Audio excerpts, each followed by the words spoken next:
Oke, oke, terima kasih teman-teman semua yang sudah hadir di acara kolaborasi antara iCommunity dengan Startup Adel. Nah, di sini juga ada Pak Ivan. Hai Pak Ivan. Nah, ini Pak Ivan orang yang luar biasa selalu membantu kami di Startup Adel, ya. Nah, saya akan mulai pesan-pesan sponsor dari iCommunity, atau ini pakemnya iCommunity nih. Ini baru saya hari ini jadi narasumbernya ya, jadi moderatornya. Oke, iCommunity itu apa sih gitu? iCommunity itu adalah sebuah platform komunitas pebisnis dan profesional terbesar di dunia. Nah, itu visinya. Dan misinya itu adalah merangkul komunitas pebisnis dan profesional yang ada, dan menghubungkan sesama pebisnis dan profesional untuk mencapai tujuan bersama. Menumbuh kembangkan nilai-nilai positif yang dapat berkontribusi dalam pertumbuhan bisnis, pribadi, dan masyarakat. Dengan tagline, Share Network, Grow Network. Nah, kemudian, tujuan dari iCommunity yaitu mempersatukan anggota iCommunity dalam persahabatan, kerjasama, dan saling pengertian. Mengembangkan semangat kolaborasi antar anggota, dan menanamkan nilai positif dalam dunia bisnis dan profesional. Membangun platform bagi komunitas pebisnis dan profesional untuk belajar, bertumbuh, dan berkembang melalui learning resources, business matching, dan referral. Nah, ternyata di iCommunity itu kita punya kode etik.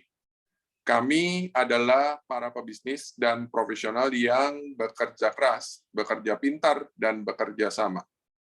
Kami mengedepankan nama baik dalam melakukan usaha dan mengutamakan kolaborasi antar sesama anggota, tanpa menjadikan anggota lain sebagai target jualan ataupun berkompetisi dengan tidak sehat. Kami sadar bahwa dengan berbagi relasi, kami akan memperbesar rezeki bersama. Karena itu, kami siap untuk berbagi relasi atas dasar saling mendukung. Kami berperilaku positif dalam berkomunitas, melakukan segala aktivitas dengan berlandaskan niat baik. Apabila kami melanggar kode etik ini, maka kami bersedia ditegur, diperingatkan, bahkan diberi sanksi. Oke, tadi adalah intro dari iCommunity, di mana iCommunity ini di setiap Kamis di awal bulan kita bekerja sama dengan iCommunity. Startup Adel bekerja sama dengan iCommunity itu untuk membangun satu program yang sudah Startup Adel lakukan selama ini.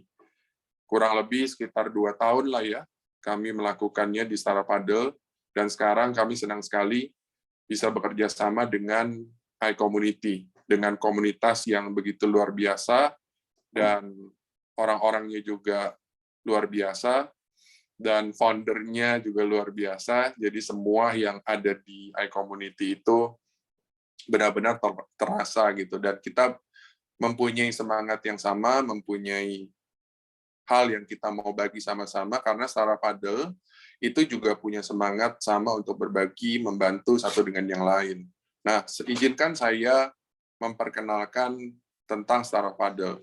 Apa sih Startup Adel itu? Startup Adel itu adalah sebuah program yang didesain untuk menolong entrepreneur, pastinya dengan memperkuat lokal ekosistem gitu ya. Jadi kita membantu para entrepreneur agar mereka bisa menyelesaikan tantangan-tantangan mereka itu dalam membangun bisnis mereka gitu loh, dengan masukan, dengan input, dengan feedback dari beragam komunitas atau beragam orang, yang dimana kita jadikan satu menjadi perwakilan komunitas representatif, ada dari akademi, ada dari mentor, ada dari investor, dan bermacam-macam. Nah, ini adalah satu komunitas yang benar-benar diharapkan bisa membantu si founder itu. Nah, di Startup Paddle ini kita sudah operate di 50 chapter di 30 kota di seluruh dunia. Dan di Startup Paddle ini, yang kita lakukan adalah biasanya kita konsisten di satu tempat. Nah, kita berharap dengan acara online ini kita bisa konsisten di setiap hari Kamis gitu ya, di awal bulan bersama dengan iCommunity. Dan kemudian di mana di sini biasanya ada seorang presenter atau dua presenter yang biasanya founder ataupun co-founder dari bisnis yang sedang mereka jalankan. Dan kemudian ada juga komunitas-komunitas gitu ya, yang bisa ikut datang untuk memberikan feedback atau bertanya, atau untuk memberikan masukan, memberikan ide gitu. Nah, agar supaya si founder ini tertolong gitu ya. Karena dengan banyaknya pertanyaan dari para beragam orang gitu, dari beragam background, itu membuat si founder ini bisa menjadi jauh lebih siap, kurang lebih seperti itu. Dan biasanya memang di Startup Paddle ini nature-nya itu adalah offline, on-site. Nah, hopefully nanti kita bisa lakukan di on-site gitu ya, tapi sekarang kita masih lakukan hybrid. Kemudian format dari Startup Paddle itu kurang lebih seperti ini. Jadi ada tadi 15 menit pertama kita networking gitu ya. Kemudian ada presenter yang akan present, nanti ada 2 presenter. Dan kemudian mereka masing-masing present 6 menit gitu. Dan kemudian 20 menit Q&A, baik dari komunitas representatif ataupun dari para audiens. Jadi nanti kalau teman-teman semua yang ada di sini mau bertanya setelah saya beri aba-aba gitu ya, itu langsung bertanya on cam, kemudian tanya kepada presenternya, atau mungkin berikan masukan juga gitu ya. Kita oke dengan itu, karena sifatnya tidak ada yang benar, tidak ada yang salah. Jadi ini sifatnya harus membangun, harus positif, dan juga jangan sekadar memberikan kritik tapi tanpa saran. Nah, jadi hal itu yang kita bangun bersama-sama. Dan kemudian ada beberapa hal-hal yang mungkin menjadi closing remark dari seluruh komunitas representatif ataupun dari audiens ya, yang mungkin bisa saya tunjuk, tapi kebanyakan dari komunitas representatif nanti akan memberikan satu closing remark. Dan banyak orang bertanya sama saya, bagaimana sih kita mempromosikan Startup Paddle ini? Karena Startup Paddle program ini itu bisa berjalan selama ini dan di seluruh dunia menjalankan Startup Paddle ini, itu dengan cara adalah promosinya lewat word of mouth ya. Jadi kita kolaborasi dengan komunitas seperti iCommunity, kita kolaborasi juga dengan Impactner, Startup Business School, kemudian coworking space, kemudian dengan komunitas-komunitas lain. Dan ini agar supaya mereka bisa terlibat dan akhirnya bisa membantu kita untuk menyebarkan kabar baik bahwa ada satu komunitas seperti Startup Paddle atau program seperti Startup Paddle yang membantu para founder, apalagi di tahap ini adalah di tahap ideation. Dan di sini ada namanya sosial media, kita juga punya sosial medianya, LinkedIn, dan kita sering blast acara-acara ini, dan itu yang kita lakukan untuk mempromosikan. Dan satu hal yang perlu teman-teman semua ketahui bahwa ketika kita menjalankan startup paddle, yaitu yang menjadi kesuksesan bagi kami sebagai penyelenggara startup paddle, itu bukan banyaknya orang audiens yang datang. Tapi kalau punya 200 orang yang datang di acara ini misalnya, kita senang banget.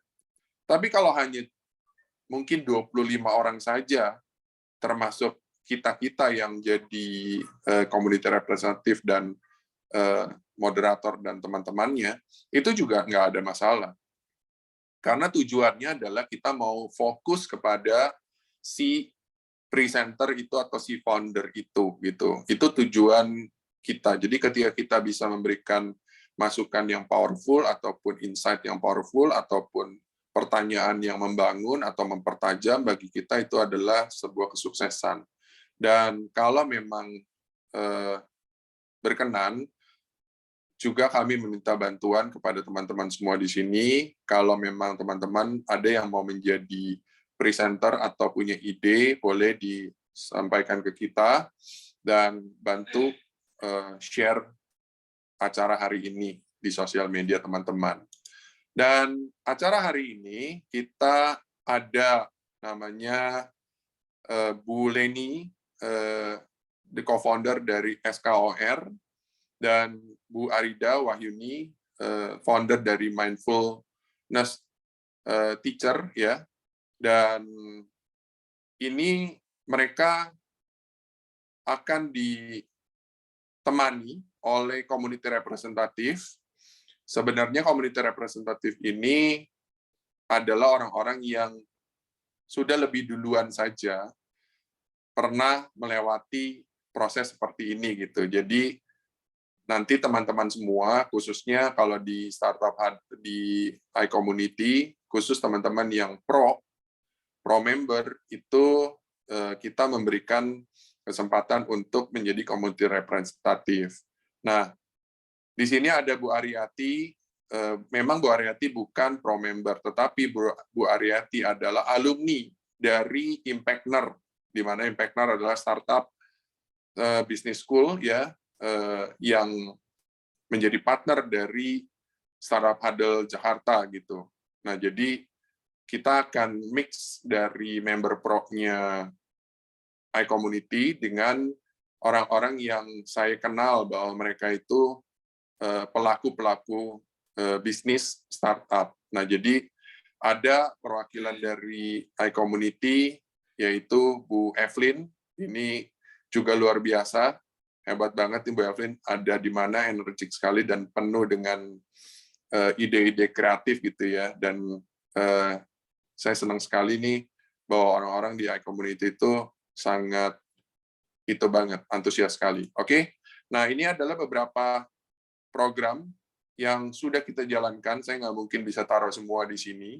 Nah, di sini ada partner-partner ya, yang pasti Gen Indonesia itu sebagai partner, yang bukan partner sih sebenarnya, lebih menaungi Startup Paddle, dan yang menjadi partner adalah Impactner dan At America. Nah, di sini saya memberi informasi bahwa nanti di hari Selasa, di 12 Juli, akan ada live Startup Paddle, di mana dengan judul Identifying Key Business Process. Yang akan tampil itu adalah Pak Ransa. Pak Ransa ini pernah mengikuti coaching kliniknya saya. Jadi dia walaupun setahu saya member basic, tapi dia bisa tampil di sana karena saya sudah lihat presentasinya, saya sudah lihat dan dia sudah saya coaching lah, kurang lebih seperti itu. Jadi ini lebih terkurasi gitu ya. Tapi apakah teman-teman yang belum pernah saya coaching, apakah bisa ikut? Pasti bisa. Ini hanya sebuah contoh bahwa teman-teman yang pernah atau yang sudah punya standar yang bisa bagus untuk kita tampilkan di live gitu ya, karena dia punya traction, dia juga sudah jalan dan sudah fokus di perusahaannya, kurang lebih seperti itu. Nah, Di sini ada yang akan jadi community representative, ada Bro Pin, ada Bro Paulus, ada Budiarati, ya. Nah, itu yang jadi community representative. Oke, thank you. Nah, sekarang saya akan memberikan kesempatan kepada pertama kali ini adalah Ibu, sebentar. Saya lagi lihat contekannya nih. Bu Leni kalau nggak salah, Bu Arida ya kalau nggak salah ya, Bu. Tadi tuker sih, izin tuker Bu Leni dulu. Oh, jadi Bu Karena Leni saya masih dulu, nunggu ya. teman saya. Iya, nah Bu Leni, ini waktunya 6 menit. Ibu bisa mulai prepare slide dan saya akan membantu untuk mengingatkan Ibu sudah 6 menit atau gimana gitu ya, Bu. Silakan, Bu. Iya, oke. Sudah kelihatan, Pak? Sudah, Bu. Silakan, Bu. Sudah bisa dimulai? Ya, terima kasih Bisa. Pak Edi. Terima kasih untuk waktunya dan kesempatannya. SCORE is a flexible rewards and tools to engage and retain customer, employees, and partners. Be it motivating employees, building customer loyalty, ataupun sales performance, our mobile and web platform are easy to use and fun and relevant. And if we see the pain point, currently low engagement impact high user churn. User usually you see the website browser-based content. They only can view browser and read. They cannot track the content interest the most. They only tracking when they create the program, and it's very manual. So actually the way there's no way to tracking effectiveness of ROI on the efforts. Too many administrative works in managing rewards and also high logistic costs for physical gift vouchers. So in here we see that the pain point currently for employee, even for corporate employee engagement, Indonesia ranked number 2 after Vietnam, which is not engaged employees and less productive because they are not engaged at work. So SCORE solution improve participation rate, engagement level, know what benefit user you really use, inspire the achievement on the business goals, saving medical claims, saving by removing programs that have low participation, understanding what kind of rewards that employees or customer prefer, discover pattern, frequency, and timing of their redemption, and also tracking the rewards budget. So in here, mainly our client also see us as a super app for customer, corporate, sales team, and partners. And we focus on these 3 areas, which is connect, engage, and recognize. We have features that support of this, our unique selling point, which is in connect, engage, and recognize the users.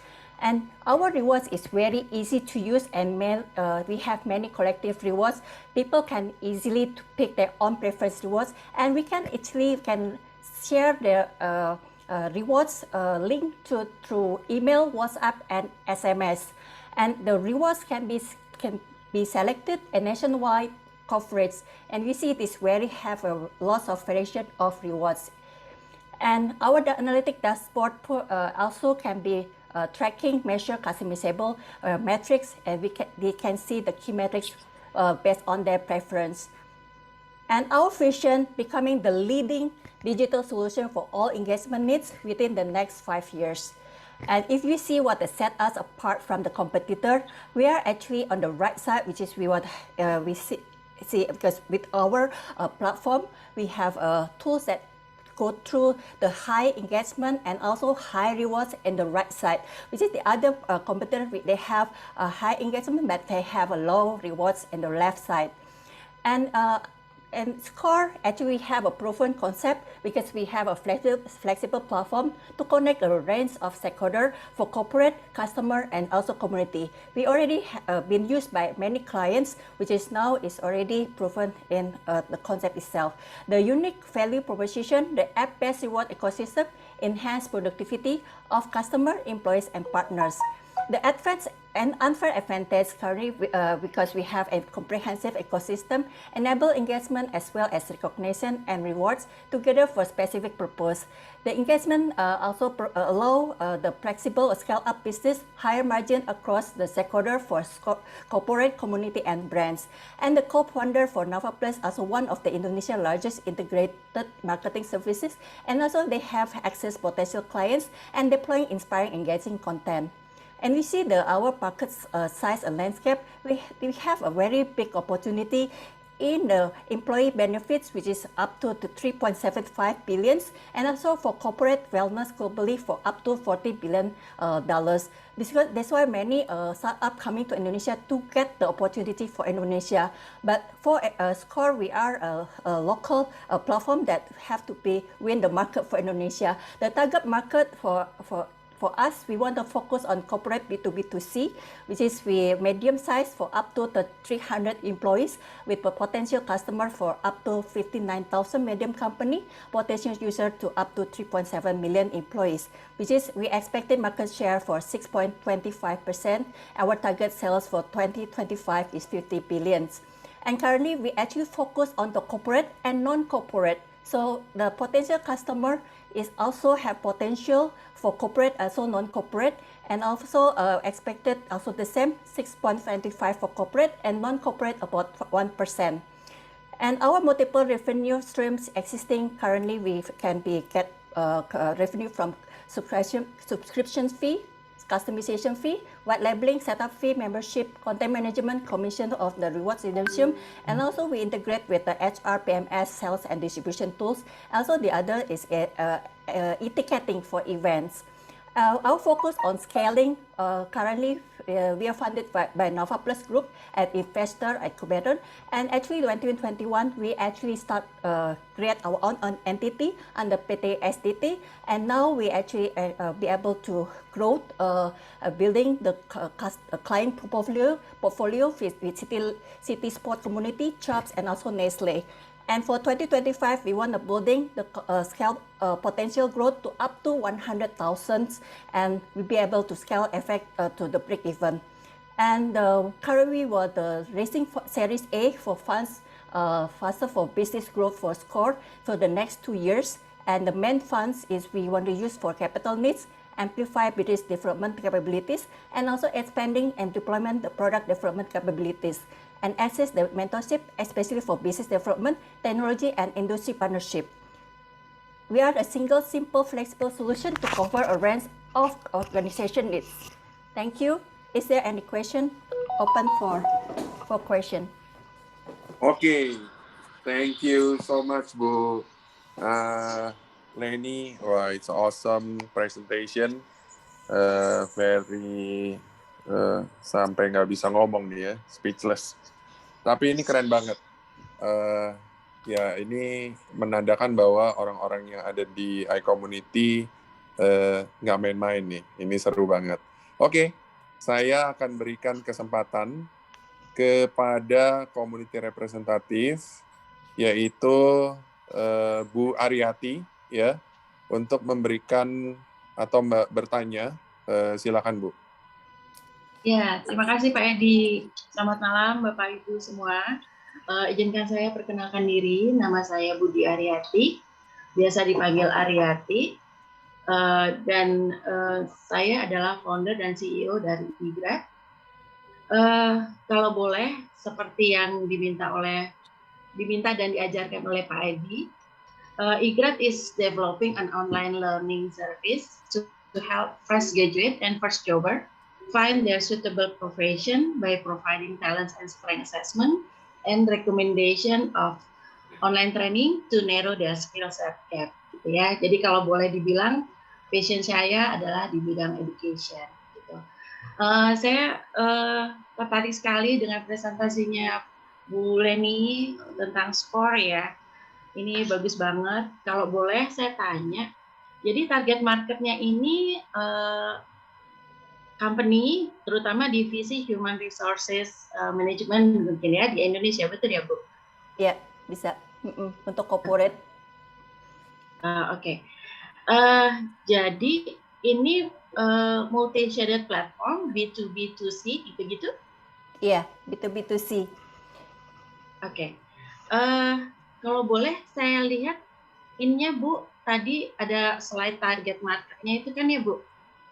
Boleh tolong ditayangkan? Iya. Oke.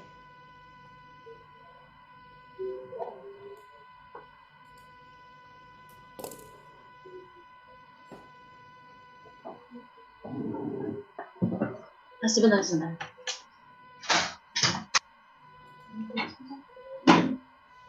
It's Ya, ya ini, yang ini ya Bu. ya, thank you.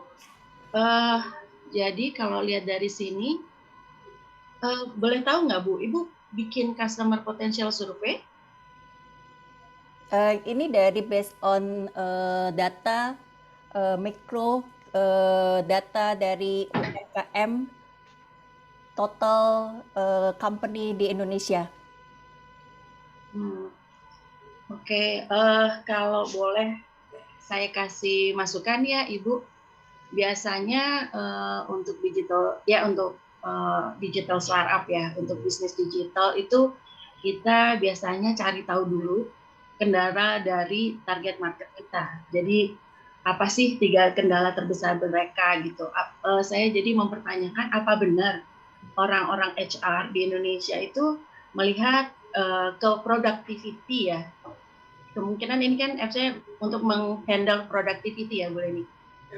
Iya, sebetulnya kita tidak cuma untuk productivity, kita juga merewards give benefits rewards untuk karyawan. Ya, jadi kalau pengalaman saya, selain kita lihat secondary data, kita harus kerjakan customer potential survey ke target market. Apakah ini adalah apa sih kendala terbesar mereka dalam melakukan pekerjaannya gitu? Kalau tadi di awal dibilang their pain gitu ya, menurut saya tetap harus ada customer potential survey. Apa benar produk ini yang diperlukan oleh pasar gitu? Jadi mungkin kalau banyak pebisnis konvensional itu kadang-kadang saya tuh passion di sini, saya kompetisi di sini, saya mau bikin ini gitu. Tanpa kita validasi ke target market kita apa betul layanan yang mau kita berikan itu. Waktu bikin produk pertama kali ya untuk research ya. Ya, ini kan about audition stage ya. Iya, kalau itu udah ada, udah waktu awal kita bikin produk. Kalau ini target audience, potensial target klien kita. Ya, maksudnya customer potential survey kan sebenarnya target market ya. Ini target audience yang akan menggunakan skor Ibu, ya. Nah, jadi apalagi ini kan, jadi karena kita multi-shaded platform gitu, sebenarnya mesti dipastikan di awal Bu Leni mau meladeni si corporate atau meladeni si job seeker gitu mungkin, atau karyawan gitu. Mesti lebih jelas sekali mungkin ya Bu. Iya, memang target kita ke HR director ya, yang membutuhkan engagement platform untuk corporate engagement di perusahaan mereka gitu. Jadi memang sudah ada customer potential survey bahwa direktur HR membutuhkan platform ini ya. Iya, karena produk ini kan memang kita udah survei, udah kita research dari awal ya. Udah ada research-nya memang waktu membuat produk ini. Makanya ada beberapa feature-feature. Research-nya itu bukan secondary research ya, Bu. Primary research. Quality and quantity research yang memang based on product features. Ya, tapi datanya primer apa sekunder? Lebih ke quality research ya, Pak Ibu ya. Kan quality sama quantity research itu bisa berdasarkan data primer atau sekunder. Nah, yang biasanya kalau yang saya tahu ya, kadang-kadang tuh teman-teman tuh lebih suka data sekunder, cuman googling gitu ya. Kadang-kadang orang tuh males ngomong sama calon target market kita, calon customer kita. Itu kadang-kadang mereka males gitu tanya sekedar apa sih kendala kamu gitu. Kalau produk dan layanan kita kayak gini, kamu mau beli nggak? Gitu. Iya. Seperti itu sih biasanya. Itu kadang-kadang terlewati gitu. Iya. Oke. Memang secara produk kita memang baru ya di market. Jadi beberapa memang kita udah melewati beberapa question and kayak interview dengan beberapa corporate. Ya tadi kayak Ibu mention apakah ini dibutuhkankah dari corporate, itu juga sempat udah kita lakukan. Makanya kita ada 2 produk Ibu. Satu yang memang engagement product, engagement platform. Satu lagi yang rewards redemption platform yang memang sekarang dua-duanya ini cukup yang rewards ini cukup hit nih, lebih jalan ya dibanding yang engagement. Tapi dua-duanya tetap kita punya produk yang sama gitu. Tetap punya dua-duanya di score gitu. Tidak dimatikan gitu salah satunya. Ya. Oke. Terima kasih Bu Leni. Ya. Ini seru nih ya. Ronde pertama pertanyaan yang tajam dan saya akan kasih rehat dulu Bu Aryati biar Bu Aryati bisa mempersiapkan pertanyaan lanjutan. Siap-siap Bu Aryati ya nanti ya. Nah ini sekarang saya lempar ke Bu Evelyn. Bu Evelyn, it's your turn to ask the question. Tapi sebelumnya 1 menit boleh jelaskan sebenarnya Bu Evelyn itu siapa sih gitu. Oke, halo semuanya. Saya multi language atau Indonesia ya. Because Yes. love Indonesia, jadi Indonesia dulu aja. Nama saya Evelyn, 5 digit aja ya kayak Pancasila. Jadi ingat Pancasila, ingat Evelyn, gampang banget. Ya, singkatan saya katanya Mbok Evelyn ya, Master Bisnis Otomatis ya. Kalau titel saya Eskom MBA, jadi saya di IT dan di bisnis ya. Kalau bisnis sendiri saya di digital untuk sistem dan autopilot otomatisnya itu dari 2008. Nah, mungkin sekian aja perkenalan saya. Tentang saya lebih lanjut bisa dicari di evelynmf.com di website saya, atau untuk perusahaan bisa cari di landmark.com. Nah, untuk Bu Leni mungkin saya lebih ke arah, tadi kan ada target market ya. Tadi kalau dari Bu Budi udah keren banget ya, ditanya primer atau sekunder, itu sebuah inputan yang baik ya. Sebetulnya lebih baik kalau bisa cari data primer itu yang bisa ditampilkan, itu akan lebih baik banget gitu ya, strengthen banget gitu untuk PowerPoint-nya gitu. Jadi datanya nggak cuma dari secondary. Nah, in my case and in my opinion, tadi kan saya lihat ada di pain ya. Nah, pain itu kan banyak banget. Boleh nggak sebutin satu aja yang paling gitu, yang paling pain banget yang skor jawab gitu ya. Itu pertanyaan saya yang pertama. Nanti pertanyaan berikutnya saya lanjutkan setelah ini, silakan. Iya, mungkin yang paling pertama banget mereka tidak mau terlalu banyak aktivitas administratif untuk memberikan rewards buat karyawannya. Itu memang main banget di perusahaan, dan memang saat ini mereka banyak menggunakan skor untuk itu gitu ya. Jadi memberikan benefit untuk karyawannya itu menggunakan skor ya. Oke, berarti the main pain-nya itu adalah reward untuk karyawan ya, di mana perusahaan itu kadang-kadang melupakan hal tersebut ya. Nah, karena saya sendiri adalah di Master Bisnis Otomatis, ya pasti otomatis pertanyaan saya mepet-mepet ke sana ya. Nah, bagaimana karyawan tersebut bisa langsung, maksudnya dalam artian perusahaan tersebut, gimana sih caranya bisa langsung pakai skor gitu? Dengan tadi kan kita bilang, mereka tuh kayaknya mungkin nggak punya waktu, nggak punya segala macam gitu kan, dan tadi secara skor kalau saya nggak salah ingat, itu kan bilangnya single, simple, fleksibel ya.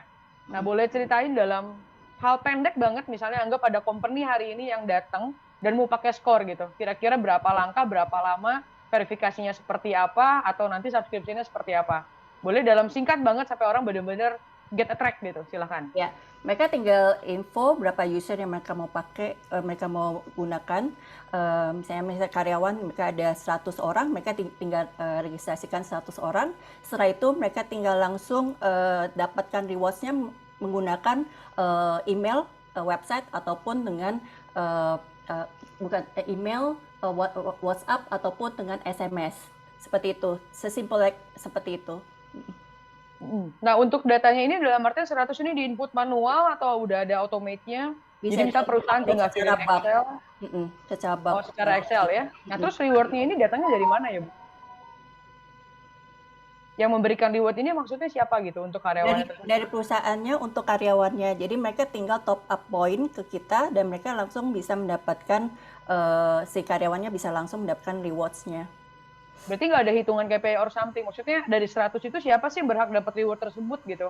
Dan dia poinnya gimana, seperti apa gitu? Itu biasanya kita memberikan kayak CMS untuk mereka upload pemberian poinnya mereka di CMS-nya. Oke, jadi basically itu skor itu di tengah, in the middle up of company with company gitu ya? Yeah, the company can give the rewards to their users, to the employee. Yeah. But how the source of the reward? It's come from where? From Score, all the rewards will be managed by Score. So how Score can have the benefit, the profit? From the management fee for every redemption in rewards. Oh, so all the KPI is the same. So for example, I have company, right? So maybe I have employee 100, and then I give you the data, right? And then after I give you the data, and what No, else? the data, you not give the data of the employees to us. So Yes. the HR will the one that upload the employees into our system. So they Okay, decide so which first is point, registration, how many yeah? point, ya kan? How many point they need to give to every employees, and start they already inject all the points. Then the employee will get the notification through the WhatsApp or through emails, and so they can redeem their rewards right away. Okay, so since it's reward and it's HR, right? So it will be like every month, every week, or every day. So how the data will like up to date with it? Yeah, it will be Because the uploaded. company will be very variable, right? Yeah, you can upload it to the CMS. Oh, did you open any API for people? So for example, I already have my HR system, right? So how I can connect to Score? Yeah, because we already applied the PWA, right? Web apps, so you'll be able easily to get the link, the web apps through our using our rewards redemption platform in Score. Oh, so Score until now didn't give the service for API, yeah? If you have like apps, yeah, if you really want to link with our rewards, we can give you the access for the API, but it will be require you to create the UI, kan? Still have to create the UI for the rewards, but for the with the web apps, you don't need to create the UI. No, I mean it's like this. I already have HR system, right? So the reward is sometimes come from KPI, right? Yeah. So for example, I have one employee. Yeah, just say the name Evelyn. Evelyn today have reward 100. And because Evelyn is good, the company give another 100, right? So I need to update it to Score, right? So I have 200 and I need to exchange with any voucher or something that Score give, isn't it? Yeah. Can. So it's like manually we go to your website like Score apps or anything, and then we update it. Okay, Evelyn before is 100 and now we need to add 100, or how? Yeah, you can upload it the point, how many point that you want to inject for each employees. So that is the way number one. Actually, we have a platform, Score, which is engagement platform, which is can be give the point automatically if you like healthy, if you join the quiz, that is automatic. But usually it's required mobile application, right? Mobile apps. So the one that I mentioned before is the rewards redemption, which is a bit different with the engagement platform that we have. We have two product, engagement platform and also rewards redemption platform, which is easy to use for the corporate to give the rewards for the employee. Oke, thank you so much. Tahan dulu Bu. Ini luar biasa sekali ya. Tapi ini senang sekali nih, makanya community representative itu biasanya jadi orang yang memanaskan suasana, dalam tanda kutip memanaskan yang baik. Nah, saya akan berikan kepada audiens, teman-teman semua yang ada di sini, kalau teman-teman mau bertanya, boleh langsung open mic sama open kamera. Saya akan tunggu, atau kalau misalnya teman-teman malu untuk bertanya, langsung open kamera dan open mic, boleh chat, nanti saya akan bacakan. Oke, saya menunggu teman-teman melakukan itu, tapi biasanya mungkin nggak banyak yang bertanya, masih wait and see. Nah, Pak Ivan ini adalah MD Managing Director dari Gen. So, Startup Huddle itu bisa ada karena ada Gen yang menaungi kami. Nah, jadi Pak Ivan selalu ada bersama-sama dengan saya sebagai organizer dari Startup Huddle. Nah, Pak Ivan, monggo, boleh dong Pak masukan ataupun feedback atau insight Pak atau pertanyaan untuk Bu Leni Pak. Silakan Pak. Oke, thank you Pak Edi. Salam kenal ya Bu Leni. Saya Ivan dari Gen Indonesia. Sebetulnya yang saya mau coba lebih mengerti dari apa yang Bu Leni jelaskan itu adalah kenapa kira-kira perusahaan ini perlu memakai solusi yang Ibu Leni tawarkan. Karena biasanya kalau untuk sistem itu kan biasanya antara kampus yang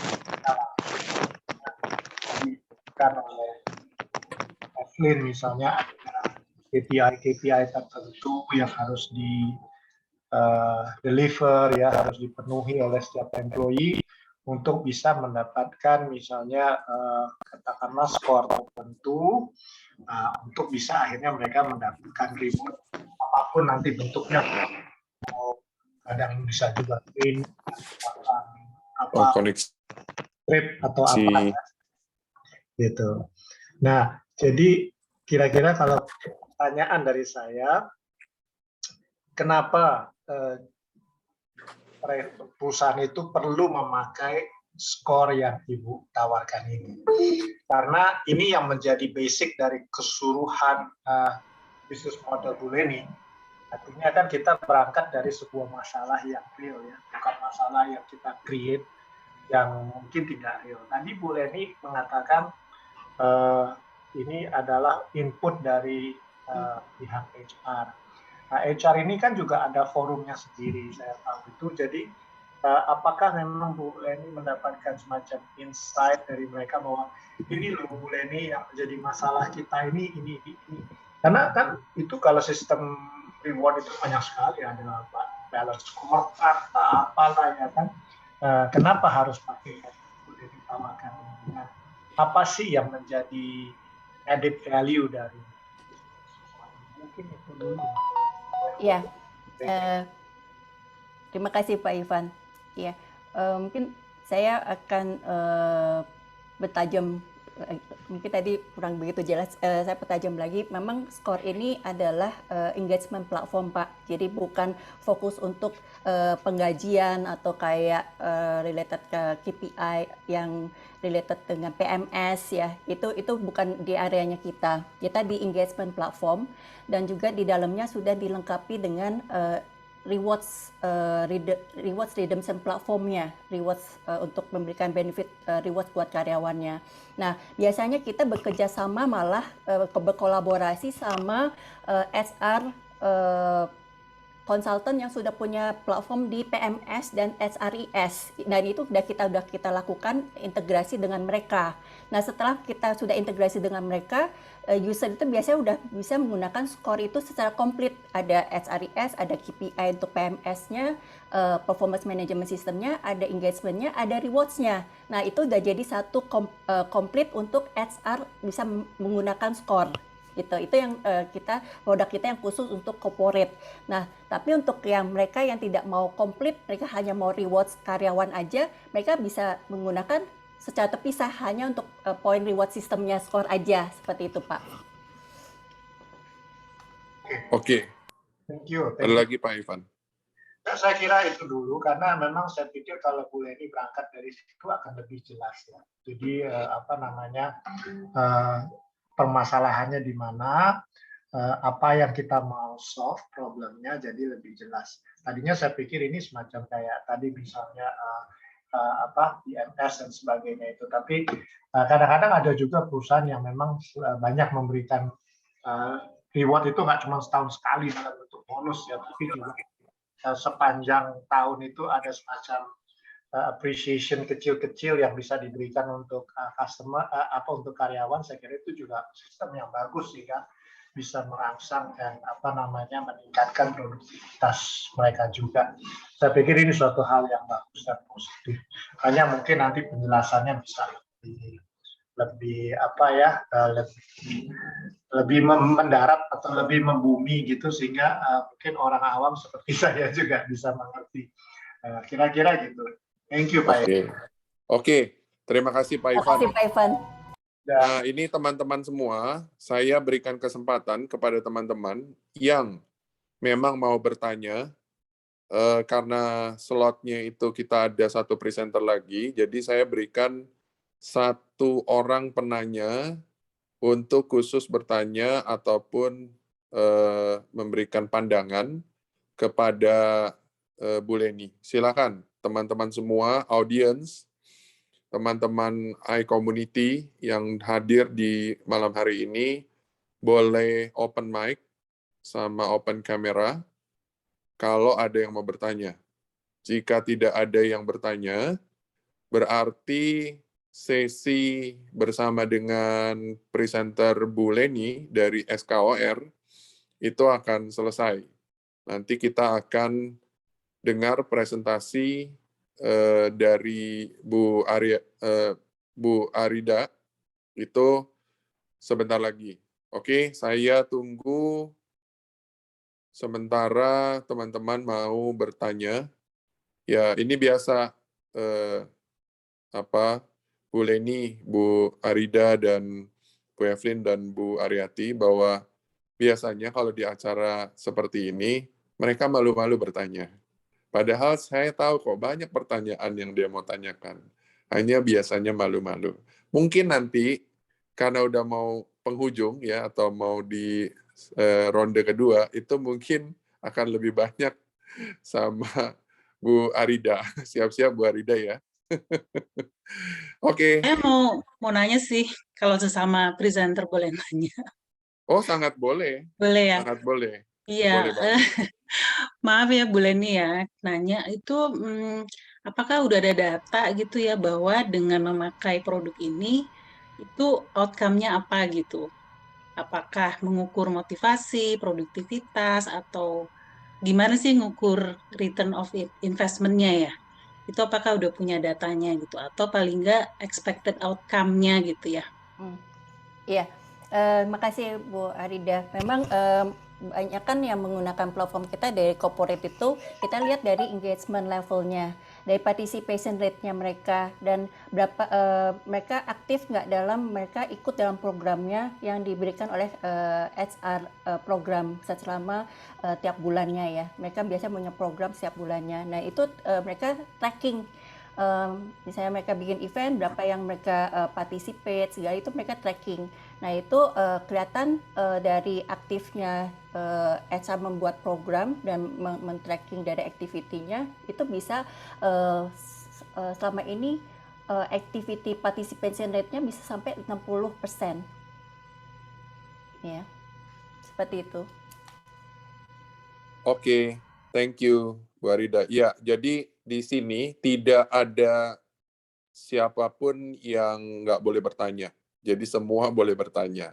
Nah, thank you sekali ya untuk inisiatifnya. Nanti Bu Leni boleh juga bertanya ketika Bu Arida sudah presentasi. Nah, sekarang saya memberikan kesempatan kepada Bu Arida untuk mulai presentasi 6 menit ya Bu ya. Ya, saya izin share screen. Ini Silakan, bahasanya Bu. boleh bahasa Boleh Indonesia. apa aja Bu. Yang penting nyaman untuk Ibu. Silakan Bu. Iya. Tunggu saya siapkan dulu nih slide-nya. Apakah sudah kelihatan? Sudah Bu. Iya. Saya mungkin Anytime lebih you're ready. nyaman bahasa Indonesia, tapi nanti karena slide-nya bahasa Inggris, jadi mungkin agak Oke, Bu. campur-campur ya. Iya. Jadi Yes, Bu. ya, Selamat malam Bapak Ibu sekalian, terima kasih banyak sudah diberi kesempatan. Mungkin biasanya kalau di Kamis malam mengerjakan hal lain ya, tapi sekarang hadir di sini jadi saya appreciate banget.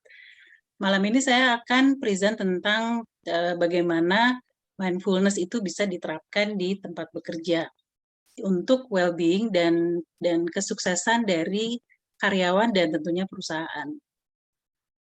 Oke, perkenalkan sekali lagi, nama saya Rida Wahyuni, saya adalah seorang Certified Mindfulness Teacher, dan saya juga seorang Executive Coach, dan ini adalah sedikit kredensial saya untuk bisa mengajarkan tentang mindfulness dan juga coaching. Ya, jadi misi kami di sini adalah membangun kemampuan ya, jadi training buat karyawan Anda, buat manajemen Anda, bagaimana bisa membangun secara mandiri, bisa membangun mental well-being atau kesehatan mental dan juga resilience, jadi ketangguhan untuk bisa mencapai sukses di tempat bekerja dengan menggunakan teknik mindfulness. Nah, ini mungkin yang disebutkan tadi sebagai pain. Apa sih masalahnya di dalam tempat bekerja sekarang ya? Nah, ini data-data ini, data-data sekunder. Kalau data primernya itu saya dapatkan pada waktu beberapa perusahaan yang menghubungi saya ingin supaya karyawannya diajarin mindfulness supaya bisa managing their stress gitu ya. Kebanyakan seperti itu sih tahun lalu. Tapi ini data-datanya misalnya tentang bahwa sekarang Gen Z, millennials itu lebih mudah stres, lebih mudah juga lebih rentan terhadap mental health issue. Kemudian di sini ada data dari WorkMe ya, dikatakan hampir 40% employees-nya itu di-stres ya, stresnya itu tinggi atau sangat tinggi di tempat bekerja. Ya, sehingga 46% itu nggak bisa bekerja secara produktif. Jadi ini menjadi masalah ya buat perusahaan. Nah, kemudian di the polling by CNN mengatakan sampai 77% itu workers itu mengalami ini ya, burnout. Jadi sekarang ada istilah baru ya namanya burnout. Jadi itu benar-benar lelah, exhausted yang benar-benar lelah karena budayanya sekarang itu ada yang namanya hustle culture ya. Jadi bekerja terus sampai benar-benar burnout gitu. Jadi ini menjadi masalah dan kemudian juga di karyawan-karyawannya sekarang lebih muda yang umurnya 16 sampai 24 tinggi sekali ininya rate cemas, kecemasannya dan juga depresinya itu tinggi. Ya ini studi dari UI. Ya, jadi inilah masalah-masalah yang dihadapi oleh perusahaan di zaman sekarang ya, yang perubahannya cepat sekali, yang disebut VUCA, BANI. Jadi perubahannya cepat sekali dan penyesuaiannya juga kemudian dituntut sangat tinggi kepada manajemen maupun kepada karyawannya. Nah, jadi bagaimana sih mindfulness ini bisa membantu ya? Apakah benar bisa membantu? Nah, ini mungkin saya mulai dulu dengan menjelaskan apa sih artinya mindfulness. Banyak tuh seperti buzzword, tapi sebetulnya artinya apa sih gitu. Nah, ini dicetuskan oleh John Kabat-Zinn, dia adalah seorang ahli medis di tahun 80-an. Mindfulness itu sebetulnya simpelnya tuh memang memperhatikan apa yang sedang dilakukan di saat ini dengan bersengaja. Jadi fokus terhadap apa yang sedang terjadi di saat ini tanpa menilai, tanpa judgement gitu ya. Itu simpelnya seperti itu gitu. Terus apa hubungannya gitu ya tadi dengan masalah tadi, terus bagaimana itu bisa membantu. Nah, ini mindfulness sebenarnya udah sangat-sangat banyak diteliti dan ini adalah salah satunya ya beberapa gitu benefitnya dari teknik mindfulness tadi, latihan mindfulness tadi di tempat bekerja. Jadi ini adalah hasil research yang saya bikin summary-nya aja ya. Yang pertama, memperbaiki kesehatan fisik dan mental karena mengurangi stres. Ya, karena sekarang siapa sih yang tidak punya stres ya di tempat bekerja. Jadi sehari-harinya itu bagaimana sih kita bisa mengelola stres tadi. Kemudian kalau stresnya terus-terusan itu bisa jadi depresi dan itu udah menjadi penyakit mental. Kecemasan juga sama. Kecemasan ya mungkin bisa aja normal ya, kita cemas tuh normal. Tapi udah ada yang namanya anxiety disorder, panic attack. Nah, itu sudah tidak tertangani sampai ada yang menjadi penyakit mental. Nah, bagaimana nih mencegah ini terjadi di karyawan-karyawan Anda gitu.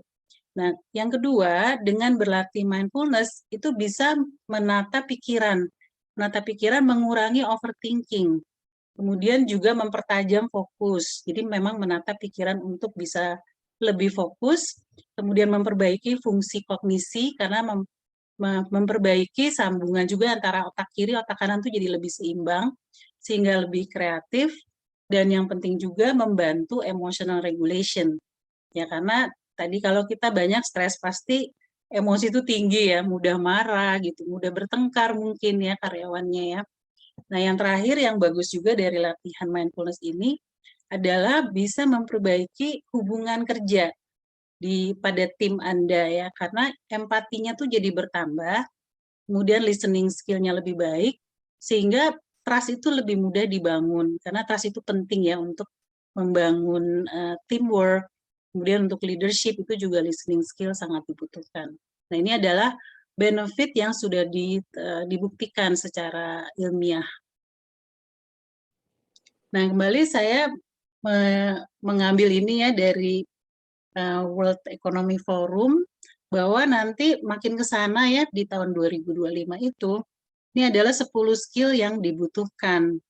Dan Bu karena Arida, maaf, waktunya sudah 6 menit. Kalau ada sesuatu yang mau dihabiskan, bisa cepat, Bu. Oke, nah ini jadi resilience, stress tolerance, dan flexibility itu salah satu yang penting ya dari tadi ya, dari 10 skill yang require. Nah, makanya mindfulness adalah membangun itu, dan kemudian dari sini ada 7 skill lain yang memang menggunakan pikiran, dan pikiran ini akan sangat terlatih kalau misalnya dilatih mindfulness tadi. Nah, mindfulness itu adalah solusi yang memang long term sifatnya, dan ini bisa dilakukan mandiri. Dan kenapa long term? Karena merubah struktur di otak sehingga menjadi lebih tadi bisa mengatur pikiran, bisa mengatur emosi, ini karena ada bagian-bagian otak yang kemudian menjadi lebih strong gitu. Oke, nah ini contoh-contoh companies yang sudah menggunakan mindfulness di Indonesia yang kuat itu dari Garuda Food, tapi biasanya baru multinational company ya. Nah, ini adalah contoh dari outline kalau di perusahaan itu melakukan training untuk mindfulness. Jadi ada bagaimana mengelola stres dengan mindfulness, kemudian latihannya bagaimana. Ya, jadi ini cuma outline aja, tapi ini tergantung dari kebutuhan dari company Anda.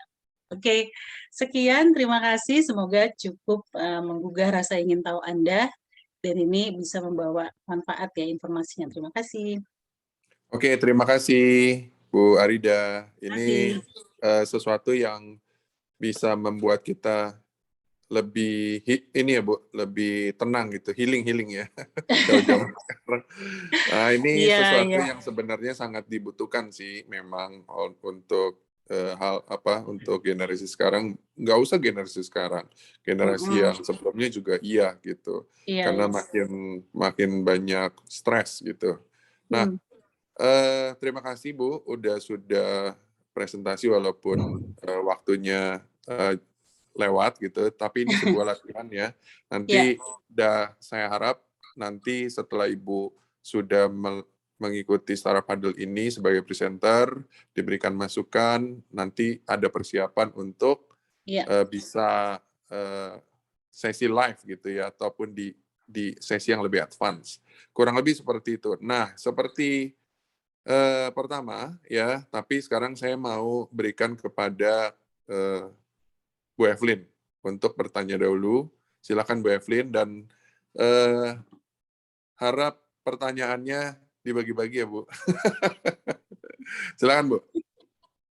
Oke, since saya baru baca ternyata cuma boleh 2 pertanyaan, aku kasih 2 ya Bu Arida. Yang pertama, aku belum get it, Ibu ini business as usual or startup business? Karena aku belum nangkep tentang growth hack-nya itu sendiri. Itu yang pertama ya. Oh iya. Yang kedua adalah result standarnya, bahwa kenapa orang pakai dan kemudian dia cure or not. Kita tahu bahwa karyawan itu biasanya memang problem di mental ya. We know it. Nah, cuman dari tadi aku belum lihat nih, untuk standarisasinya buat bahwa kita tahu orang yang pakai Bu Arida itu ternyata mentalnya 90% lebih baik gitu misalnya. Nah, itu standarisasinya seperti apa? Dan ya makasih. Ya, jadi mungkin growth-nya itu biasanya saya memang mengajarkan ini bukan kepada korporasi ya. Jadi sebetulnya growth-nya tujuannya adalah bagaimana caranya ini menjadi mindfulness untuk korporasi. yang biasanya buat publik ya, lebih buat personal gitu dari situnya. Tapi memang belum dihitung sih bagaimana growing dan sebagainya, memang belum dihitung. Tapi ini lebih kayak tadi ya, dari yang biasanya publik, kemudian bagaimana bisa growing dengan masuk ke korporasi. Terus yang nomor 2 standarnya gimana? Tadi memang nggak sempat dibahas ya, tapi sebetulnya ada yang namanya sebelumnya tuh ada tes dari bisa stress test misalnya, atau well-being test. Jadi itu ada tesnya yang bisa karyawan melakukan, kemudian diukur gitu. Misalnya paling simpelnya stress level deh, stress levelnya berapa. Nah nanti setelah dilatih itu stress levelnya kemudian berapa, itu yang paling simpel sih, Mbak Evelyn. Dilatih 4 jam tadi. Iya, 4 jam. 4 jam itu biasanya sudah ada perubahan, tapi kalau mindfulness itu memang kemudian harus melatih sendiri setiap harinya ya. Karena setiap harinya tuh pasti datang lagi, stresornya datang lagi. Kalau tidak dilatih lagi secara rutin, ya balik lagi kondisinya. Gitu. Jadi memang lebih baik lagi kalau tesnya itu misalnya setelah memang dilakukan latihannya setiap hari, kemudian 2 minggu kemudian dilihat lagi nih, ininya apa namanya, ada pengukurannya gitu untuk itu. Oke, jadi mungkin saran saya untuk Bu Arida adalah karena ini dalam scope bisnis ya Bu, kita help udah ada ya, problemnya udah ada, solusinya udah ada. Mungkin segi bisnisnya mulai bisa dipikirin gimana that company have repeatedly or that persona repeat to you too. Sorry, Paham repeat gimana? Misalnya, jadi mereka bisa repeat service-nya. Misalnya pertama company yang undang Ibu kan.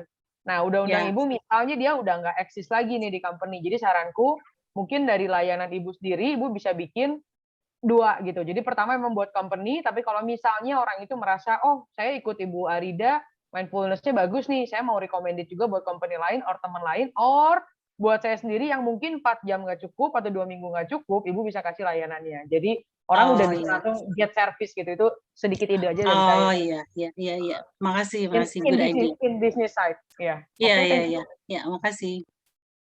Oke, thank you Bu Evelyn. Nanti tahan Bu ya, kalau ada waktu ntar saya balik lagi ke Bu Evelyn.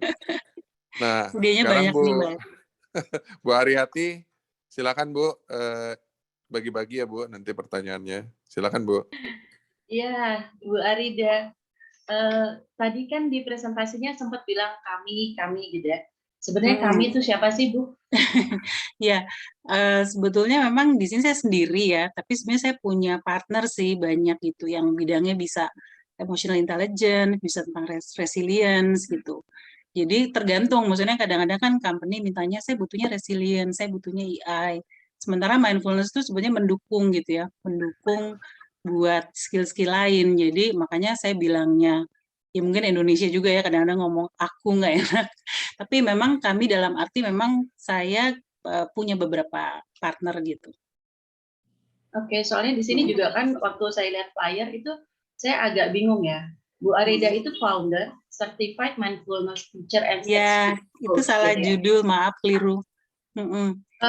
Bu Arida belum punya brand. Sebenarnya brandnya Jakarta Mindfulness. Saya juga tadi baru lihat posternya. Sebenarnya foundernya adalah founder dari Jakarta Mindfulness. Tapi kalau di tadi materi presentasi juga tadi nggak ada Jakarta Mindfulness. Oh, di depan sih, di depan tuh ada. Di depan ada. Di depan banget. Oh iya Pak, oke. Iya. Soalnya nggak di-mention gitu ya.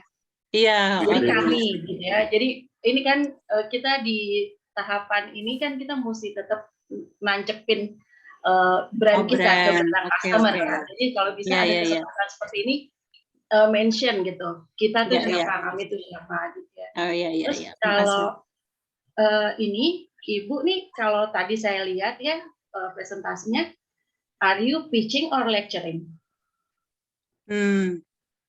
Sebenarnya sih harusnya pitching ya. Saya nggak tahu kalau tadi itu jadi lecturing. It sounds more than lecturing. Gitu. Oh, oke.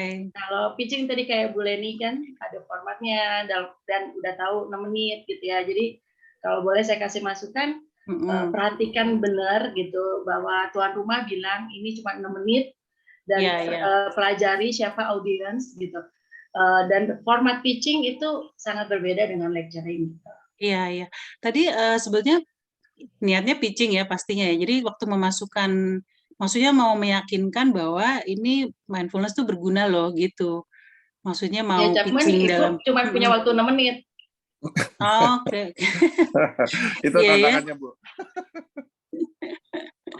Iya. Jadi Silakan, Bu maksudnya Aryati. Lanjut. teknik pitchingnya itu jadi mau gimana ya? Tadi saya pikir dengan Ya, gimana menunjukkan cara benefit ngomong gitu. langsung mindfulness itu Oh, penting. Nah, gitu ya. Gak usah panjang lebar, Bu. Orang sekarang juga pada pintar-pintar gitu. Jadi iya, gak usah iya, oke. kuliah. Jadi manfaatkan waktu yang ada dengan sangat baik gitu. Iya. Makasih, Bu. Thank you, sama-sama. Oke. Nah, ini salah satu share sedikit tentang Bu Aryati. Bu Aryati dulu back di 2018 ya, Bu ya? Waktu di Iya.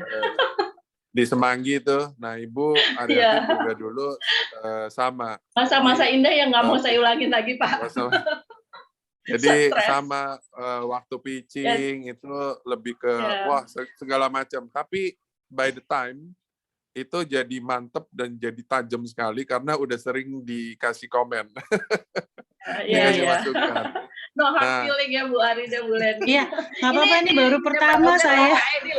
Ini buat masukan buat kita juga. Iya, aku baru jadi pertama memang- gitu nih. Betul. Di Curang sini nih Pak Edi nggak mau tahap ngomong, saya belajar. disuruh ngomong. It's okay, Bu. Memang ini adalah tahap pembelajaran dan memang percayalah semuanya ini untuk kebaikan kita bersama dan ini sharing apa yang kita punya. Jadi kalau yang Ibu diberikan tadi itu versi yang tidak keras, Bu. Versi nggak kejam. Jadi Bu Aryati itu pernah dapat versi kejamnya, Bu. Jadi aman lah, Bu. Oke. Teman-teman semua yang ada di sini, nanti saya akan kembali ke Pak Ivan, ya. Nah, ini teman-teman semua yang ada di sini, mungkin kalau ada yang mau bertanya, boleh langsung buka mic. Jadi tidak tunggu-tunggu, boleh langsung buka mic. Ada waktu sekitar 5 menit gitu ya. Tapi kalau belum ada, saya akan minta sama Pak Ivan lagi. Pak Ivan, kalau Pak Ivan berkenan boleh kasih masukan atau bertanya, silakan Pak. Oke. Jadi bentar Pak. Lagi agak hang ini. Aman Pak, nggak kenapa Pak? Oke, saya lagi nggak bisa buka kamera saya soalnya. Yes. Jadi sebetulnya ini sedikit masukan juga untuk Arida dan Bu Leni ya, kenapa kita melakukan Startup Huddle ini. Salah satunya yang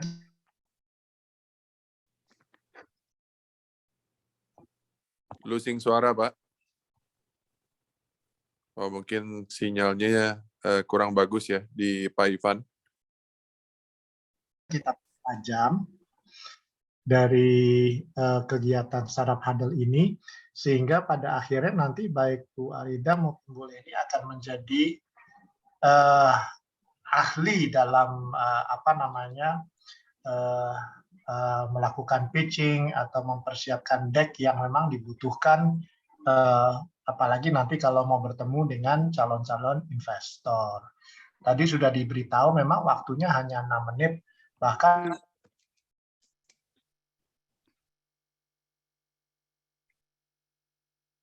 itu kita harus bisa memilah-milih apa yang saya mau katakan yang bisa, kalau pitch deck, kalau elevator pitch itu kan tujuannya adalah untuk bisa mendapatkan perhatian dan juga kemudian mungkin waktu yang lebih lama supaya saya bisa presentasi. Jadi saya harus bisa menarik dulu nih, misalnya saya kepengen Bu Arida kepengen melamar nih dari misalnya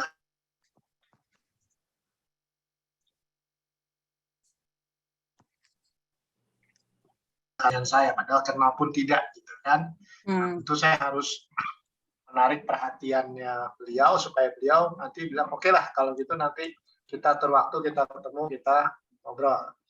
Nah, ini bersangkutan tentunya dengan kalau saya katakan go to market strategi yang Bu Arida dan Bu Leni harus persiapkan nantinya, karena kan kita sebagai sebuah startup company ini ya harus punya strategi yang jitu untuk bisa benar-benar mendapatkan klien, create traction. Istilahnya, tadi Bu Arida mengatakan, dan Bu Leni juga mengatakan, oh ya calon potential klien saya ada sekian puluh ribu company. Nice, tapi bagaimana dapat satu aja mungkin nggak gampang ya kan? Kalau ditanya, jadi awalnya mungkin Bu Arida tipsnya tadi sudah dikatakan mesti mulai dengan sebuah powerful question biasanya ya. Kalau pitching itu kita bertanya satu pertanyaan yang benar-benar mungkin bisa membuat orang itu terhenyak dan mungkin katakanlah oke, tell me the answer gitu kan. Jadi misalnya tadi Bu Arida mengatakan mindfulness itu penting. Penting untuk company misalnya. Ya seberapa pentingnya. Nah, ini pertanyaannya kira-kira apa gitu ya. Misalnya apakah mindfulness ini bisa meningkatkan produktivitas semua karyawan, atau mindfulness ini bisa katakanlah misalnya kalau saya ditanya, Pak Edi berminat nggak kalau perusahaannya setiap tahun keuntungannya bisa naik 5 kali lipat? Pasti jawabannya ya. Yap. Caranya bagaimana? Kenal nggak yang namanya mindfulness? Karena ini is a general word, ya kan, semua orang mungkin, oh ya kalau definisinya mungkin saya tahu, tapi how to-nya saya nggak tahu bagaimana. Nah, then I'm telling you the answer, gitu ya. Nah, jadi dari situ kita bisa mulai suatu pitching yang katakanlah sangat memikat dan sangat luar biasa menarik untuk orang mau tahu lebih jauh. Karena kita kan harus membuat orang itu jadi curious ya. Ini berlaku untuk semua orang. Kalau mulainya aja temponya udah slow, biasanya orang nggak tertarik untuk dengar lebih jauh. Yang ada kita dicuekin atau orang ngantuk dengarnya. Nah, tapi kalau kita mulai dengan sebuah pertanyaan very powerful, kemudian slide kita juga sangat ilustratif, penuh dengan gambar-gambar yang menarik, tidak hanya dengan kata-kata yang panjang yang orang males bacanya gitu ya. Nah, ini bisa menjadi sebuah pitching teknik yang most likely akan sangat bermanfaat buat kita nanti naik kelas dari startup menjadi sebuah bisnis ya. Karena baik Bu Arida maupun Bu Leni kan nantinya harus bisa menjawab. Sekarang memang masih startup, sekarang baru tahap mungkin mencari klien, mulai menciptakan traction. Tapi 5 tahun lagi kan masa saya masih mengatakan saya masih startup juga kan, enggak ya kan. Kira-kira 5 tahun kemudian sekarang target saya sudah harus. Wah, sepertinya Pak Ivan terputus. Iya. Nah, jadi selagi menunggu Pak Ivan masuk lagi, ya, saya akan berikan kepada teman-teman yang mau bertanya di iCommunity program ELC ini nih sekarang nih, di mana malam hari ini adalah malam pertama di ILC template-nya yaitu Saraf Huddle. Mungkin masih bingung, apaan ini Saraf Huddle?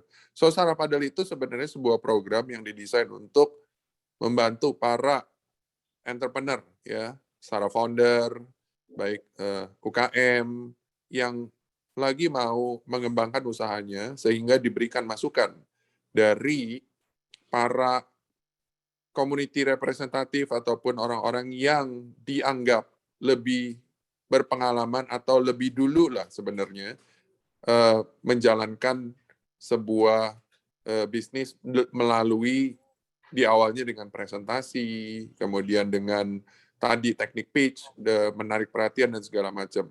So ini adalah satu entry di mana kita bisa mulai belajar untuk bagaimana cara menyampaikannya gitu dengan menarik sehingga orang curiosity mau bertanya. Kurang lebih seperti itu. Nah, jadi ini teman-teman semua yang belum pernah join gitu ya, bisa mau jadi presenter boleh nanti hubungin aja di iCommunity gitu. Nah, nanti kita bisa bantu. Oke, teman-teman semua, ini kalau belum ada pertanyaan lagi, tadi Pak Ivan sempat terputus, Pak Ivan. Pak Ivan mungkin boleh selesaikan sedikit, Pak. Ya Pak, sorry tadi putus ya. Jadi Iya. pada prinsipnya saya hanya mau menyampaikan itu saja. Mungkin nanti bisa dibantu oleh Pak Edi sebagai coach, bagaimana caranya menguasai namanya pitching teknik yang luar biasa, artinya impresif ya, dengan pitch deck dan teknik pitching yang sangat memikat untuk siapapun yang kita mau pitch. Karena pitching itu kan nggak harus selalu kita mau ketemu investor. Kadang-kadang mungkin nanti Ibu mau mencari co-founder atau mau mencari partner ya kan, yang kira-kira bisa mensupport bisnisnya atau create value lebih banyak. Nah, ini kita juga harus pitching juga, mau menarik minatnya supaya dia mau jatuh cinta sama startup saya kan. Nah, ini kira-kira nanti bisa dipelajari gimana caranya yang paling efektif dalam melakukan pitching. Itu aja Pak Edi. Ya, terima kasih Pak Ivan. Oke, teman-teman semua, kalau belum ada, saya akan berikan kepada Bu Aryati terlebih dahulu. Mungkin satu hal, Bu, Ibu mau memberikan masukan atau bertanya atau seperti apa, silakan Bu. Ini maksudnya closing remark ya Pak? Boleh jadikan closing remark juga, karena ini sekaligus juga untuk penutupan. Atau kalau mau bertanya masih boleh, nanti kalau belum ada closing remark boleh langsung, Bu. Oke, jadi kalau yang udah saya siapin nih Pak, PR-nya kan, closing remark. Jadi kalau saya mengacu ke di flyer acara ini kan tentang ideation stage ya. Jadi yang seringkali saya lihat teman-teman founder digital startup itu melewati PR-nya yaitu customer potential survey gitu. Jadi tolong sekali lagi diperhatikan supaya kita memberikan layanan atau produk yang memang dibutuhkan oleh target market kita. So do the customer potential survey gitu ya. Terus itu juga mesti dilakukan secara berkala untuk memvalidasi produk market fit kita.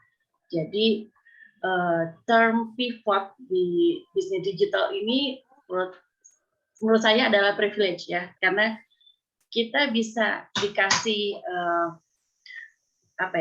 keleluasaan ya, maksudnya strategi bisnis digital itu agile gitu ya, jadi kita bisa berubah seenaknya gitu ya. Sebenarnya menurut saya suka banget gitu ya dengan adanya termin pivot ini. Jadi saya bisa bilang ke IGRA Team gitu bahwa jangan tanya ya itu KPI untuk 1 tahun 3 bulanan gitu ya. Kalau minggu depan ada perubahan kita berubah gitu ya. Jadi job desk gitu ya. Ya ini sih formalitas ya, kalau emang kamu pengen minta job desk gitu ya, yang jelas saya udah tahu kamu punya required skill gitu ya, tapi job desk besok-besok bisa berubah ya gitu. Jadi seperti itu, karena bisnis digital itu sangat agile gitu, dan kita harus terus mengikuti perkembangan zaman. Ya, itu aja sih kayaknya Pak Edi dari saya. Oke, thank you Bu Aryati. Bu Aryati semakin tajam. Thank you so much. Ini luar biasa sekali kalau lihat 2018 ya, dengan sekarang itu jauh banget. Thank you, good job Bu. Thank you Pak Edi. Nah, ini untuk Bu Evelyn, silakan Bu Evelyn untuk closing remark. Oke, mungkin dari saya sih sebetulnya kita kalau back to basic aja ya. Saya sedikit input aja karena aku nggak lebih pintar, cuman karena aku udah ditembakin orang berkali-kali aja waktu pitching, jadi aku udah lebih matang aja gitu. Kalau menurut aku sih basically satu ya, yang pertama kita balik ke 5W 1H. Di pitching kita itu harus ada. Ya, jadi why-nya, problemnya, solutionnya, sampai kalau misalnya kita memang mau cari investor, ya berarti kan kenapa investor itu harus invest ke perusahaannya kita. Nah, kalau misalnya belum pengen sampai ke growth-nya gitu, ya pitching-nya kita akan seperti waste time gitu. Takutnya nanti kita run-nya bukan lagi run on our company, tapi run on competition. Ya kita ikut kompetisi, menang atau kalah gimana nanti, exposure dapat tapi get nothing. Yang pertama dari aku, mungkin masukan aja. Terus yang kedua dari aku itu adalah tentang biaya akuisisi. Mungkin perlu dipikirin juga ya, karena dari tadi dari Bu Arida dan Bu Leni belum ada tuh yang bicara tentang biaya akuisisi. Karena itu biasanya penting banget gitu untuk para investor tuh pengen tahu. Dan how confidence gitu. Misalnya katakan tadi kan kalau di Bu Leni dia bentuk pitching-nya udah lebih jelas ya. Untuk 1,5 M gitu, how confidence you can get it gitu. Karena mungkin sedikit Bu Arida akan mengerti tentang ini. Kita nggak bisa jauh dari yang namanya kepribadian, yaitu generalis.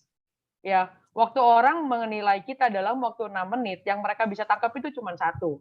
Baik atau jelek, bagus atau buruk. Ya, yang lain-lainnya dia nggak bisa tangkap.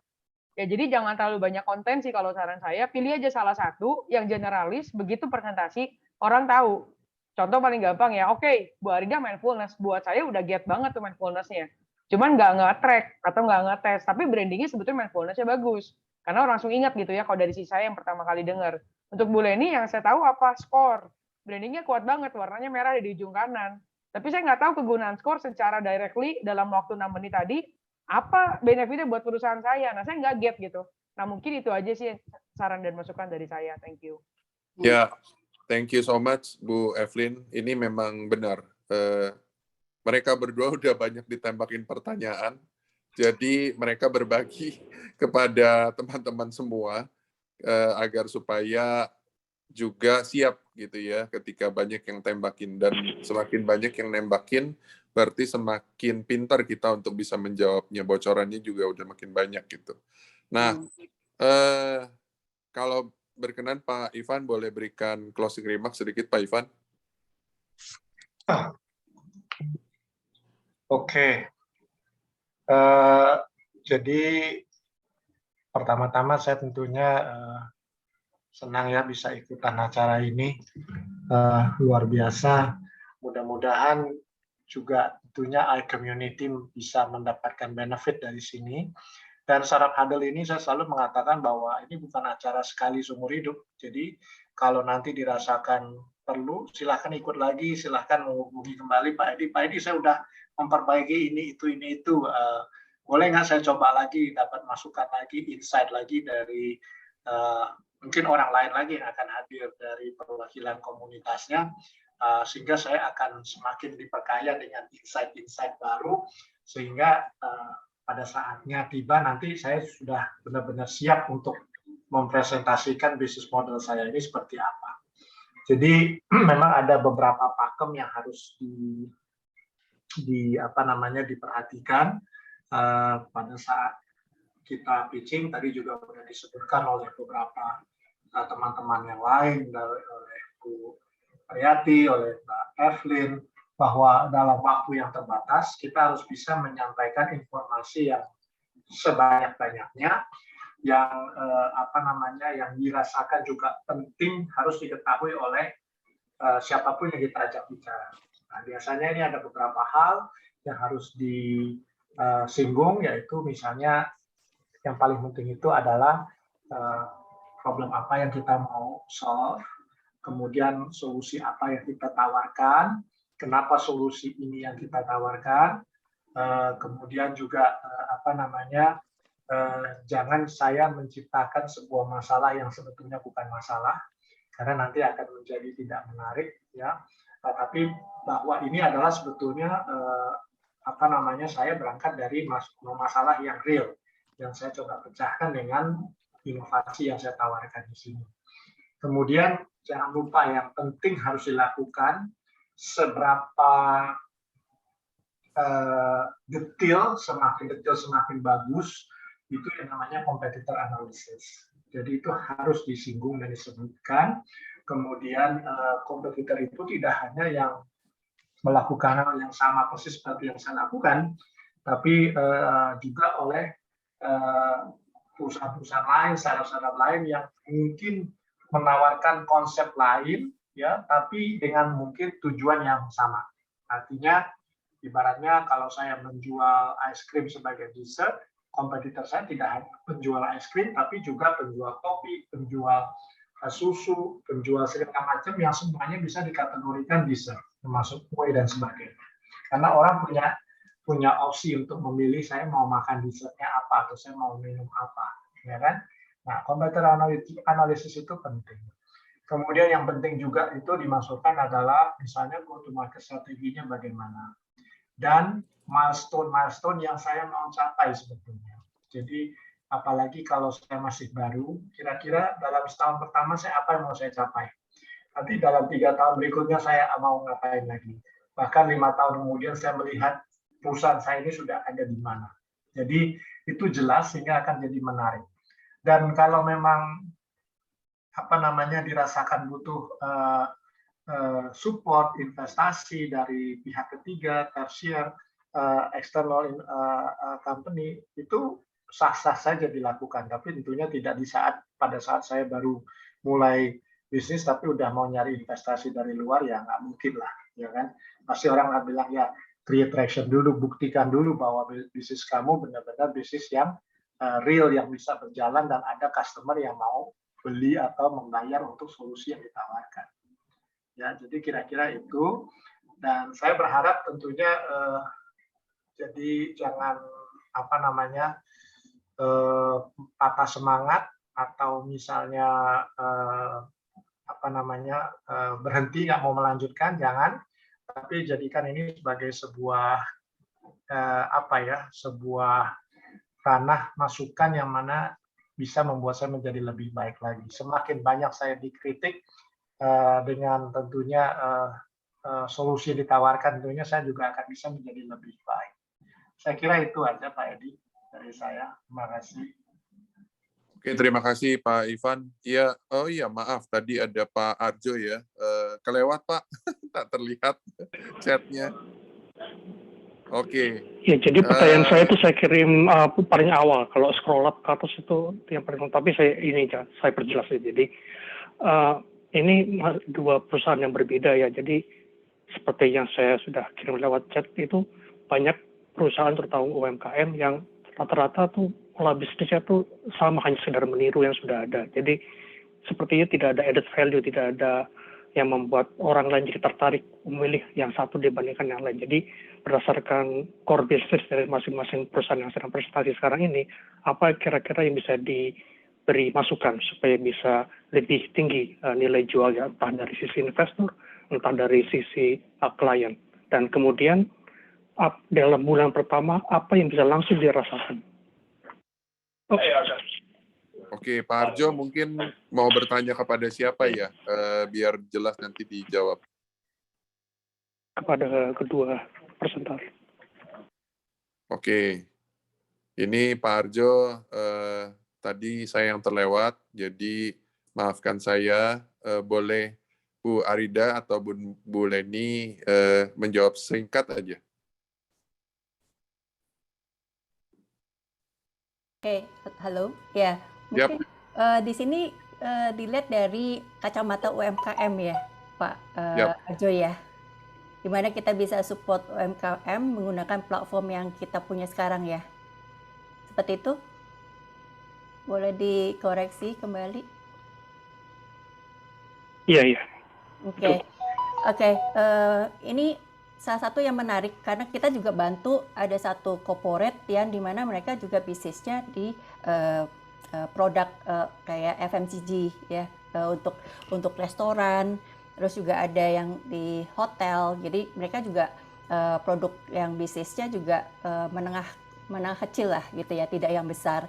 Nah, mereka itu juga menggunakan platform Score itu untuk memberikan rewards buat pelanggannya mereka, yang dimana mereka setiap kali mereka melakukan transaksi, mereka dapat poin dan mereka bisa memberikan rewards kembali ke customer-nya mereka. Jadi akhirnya bisnisnya mereka bisa gain lagi gitu ya, gain lagi karena mereka bisa memberikan promosi lagi tentang produknya mereka di platformnya kita, dan mereka bisa mendapatkan transaksi lagi, dan mereka transaksi itu bisa di-convert ke poin lagi dan mereka bisa dapat rewards lagi. Jadi itu juga bisa apply juga untuk ke corporate yang menengah kecil gitu. Oke, secara cepat mungkin Bu Arida bisa menjawab sedikit. Ya, jadi pertanyaannya kan tadi added value-nya apa dibanding kompetitor ya. Nah, kalau dari Jakarta Mindfulness ini memang menggabungkan antara mindfulness, kemudian emotional intelligence, dan juga neuroscience. Jadi banyak di backup oleh sains dan juga teknik-tekniknya itu memang sudah ada buktinya secara sains. Kemudian yang kedua, apa yang bisa dirasakan secara cepat? Jadi memang ada alat ukurnya yang berupa survei kepada employee-nya untuk mengukur before sama after-nya. Itu mungkin ya, jadi memang teknik ini cepat 2 mingguan itu udah bisa diukur. Oke, mungkin mudah-mudahan itu bisa menjawab secara singkat. Nanti di waktu yang mendatang bisa bertanya lagi kalau pas ada acara, langsung saja open kamera, open mic, jadi bisa tak terlewat. Oke, ini sebenarnya saya mau minta ini nih dari Pak Juanda. Pak Juanda, ini acara kita pertama kali, boleh dong kasih closing remark-nya untuk acara kita? Yes, thank you Bro Edi. Ya, saya rasa ini acaranya bagus banget ya, di mana kita bisa berkolaborasi dan kita bisa dibilang memberikan panggung kepada para startup untuk bisa mempresentasikan idenya seperti itu. Karena kan kita tahu ya, banyak sekali startup dan kita tahu juga dalam membangun dunia startup itu bukanlah jalan yang mudah seperti impian Cinderella gitu ya. Jadi banyak orang pengen bikin startup kayaknya tuh enak banget gitu ya, nanti dapat pendanaan bermiliar-miliar dan segala macam gitu ya.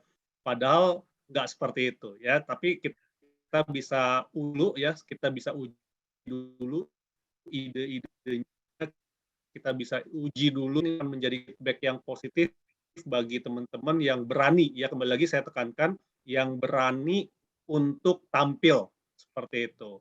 Karena di iCommunity sendiri kan kita juga punya tagline itu ICO ya, Insight, artinya kita harus bisa terlihat dan kita juga harus punya wawasan.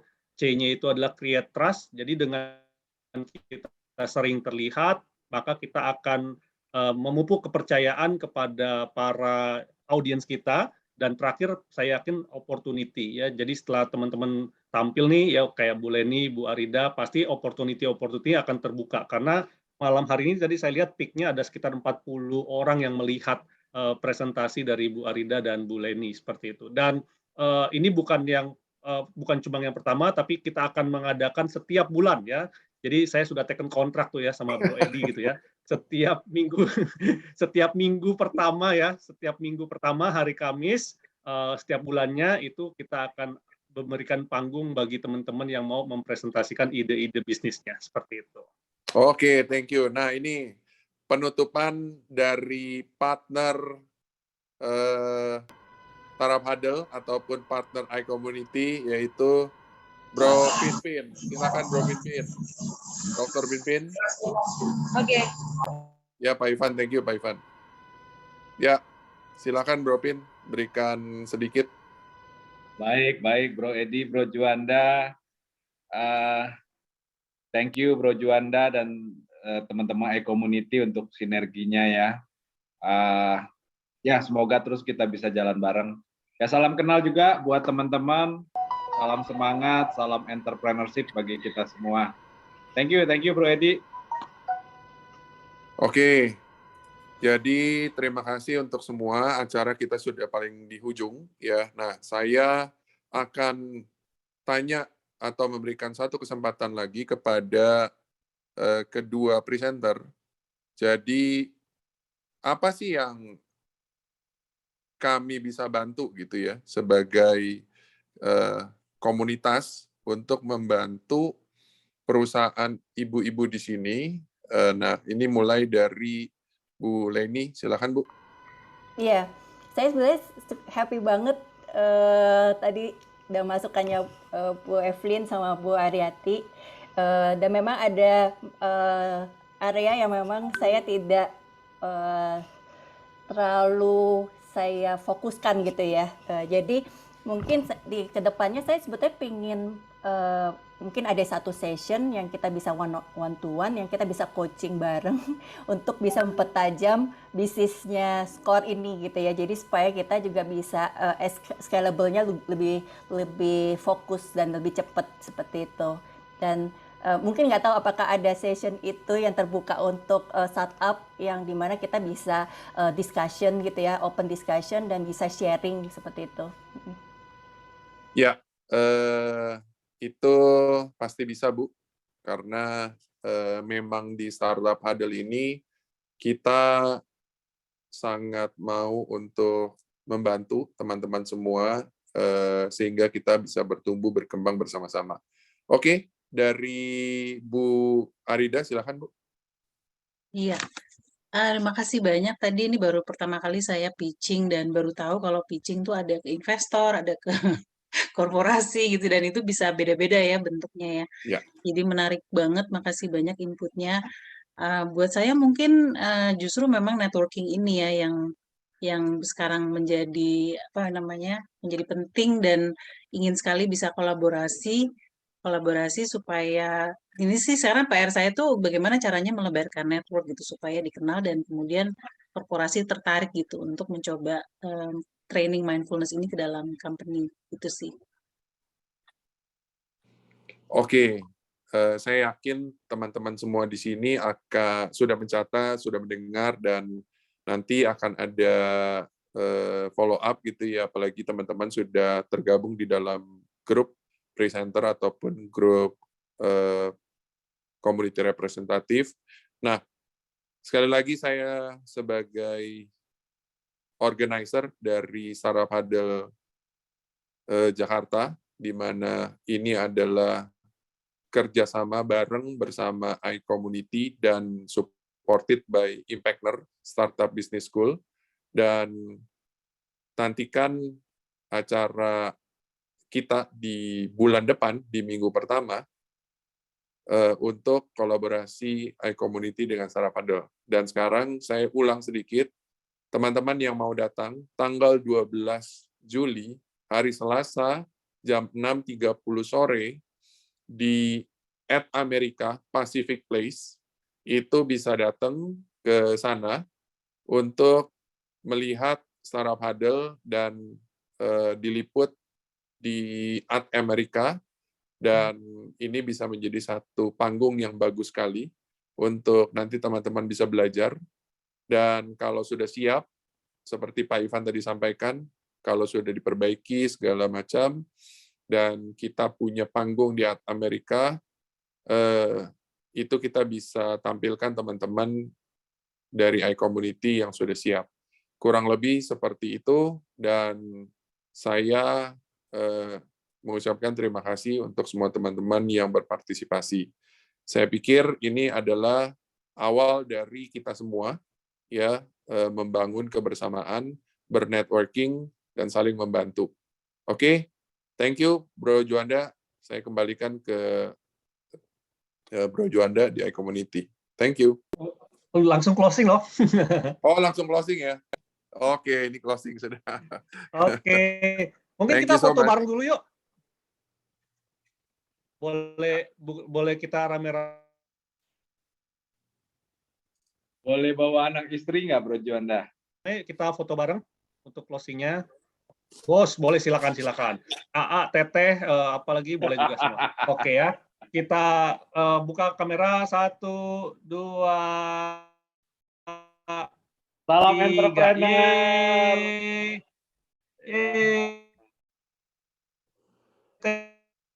Thank you semua, dan kita ketemu lagi minggu depan ya, bagaimana berinvestasi emas yang baik dan benar. Thank you. Ketemu lagi minggu depan. Bye-bye. Thank you all. Thank you. Teman-teman. Terima kasih Bu Aryati, Pak Pinpin, Pak Edi. Ya, Mbak Bu Rida. Leni, Bu Terima Arida, kasih, mohon Mbak maaf ya. Evelyn. Ada tangan-tangan. Mbak Evelyn, teman-teman. Makasih Thank you, banyak. Pak Edi.